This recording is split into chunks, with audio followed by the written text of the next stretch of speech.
Hello mga tagay, nandito naman si Inday Tagay, ang babaeng hindi naubusan ng tagay.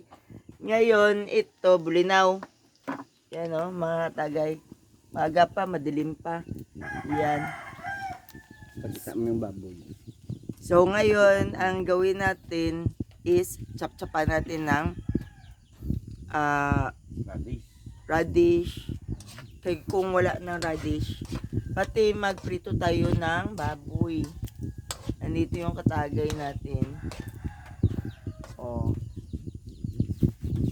Baboy pati ng natapos na. Okay na. Tagumtom na yan. Katagay din. Nagumtom na. So meron tayong baboy din iprito. Pati lamas na ilagay habang nagatagay, maghintay ng ulam. So ngayon nakaluto na rin tayo ng kanin. Maaga pa ito, mga alas, time check, wait lang, kailangan ito ginapagbago siya magising. Uy, 5:20, alas 5:20. Itaya nyo sa loto, baka manalo pa kayo. Pero yung tagay natin, mga tagay, dagdagan pa natin yan, konti na lang. No? Ating cook. Uy, madilim. Yan. Lagyan daw ng radish, pati ng kamatis. Ay! Ayaw ko paso kuya. Virgin pa ko. So ngayon, wala na ako nakasuklay. Mga tagay kagahapon hanggang ngayon, ayun lang din yung buhok ko. So, ayan o.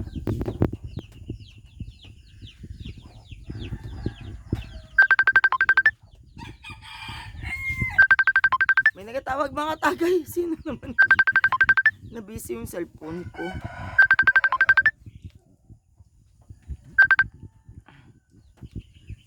So ngayon mga tagay, may sumsuman kami. Yung leftover natin na isda kagabi mga tagay na yung binigay man ni Ate Bibi. Pati, alam nyo naman, si Inday Tagay hindi nawawala ng sili at ng tagay. So,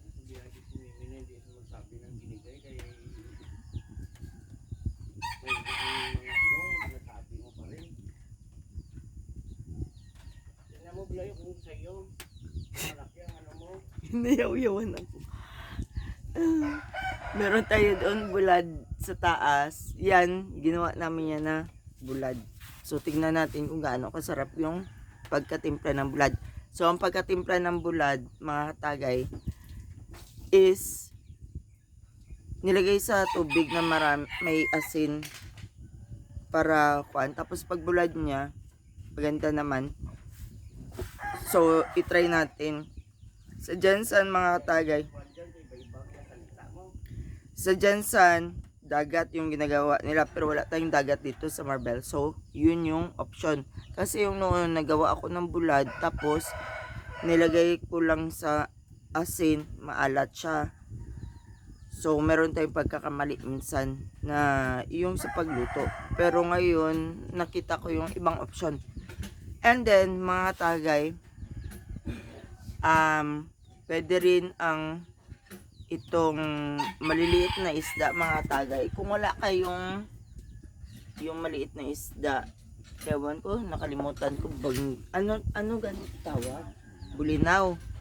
Pwede nyo yan siya ilagyan ng asukal lang, tapos iluto ninyo muna siya bago nyo lagyan ng asukal. Kung wala kayong mga lamas or anything, try ninyo, masarap yan mga tagay. So ngayon, pagpatuloy natin yung tagayan natin, kaya magluto pa tayo ng karne.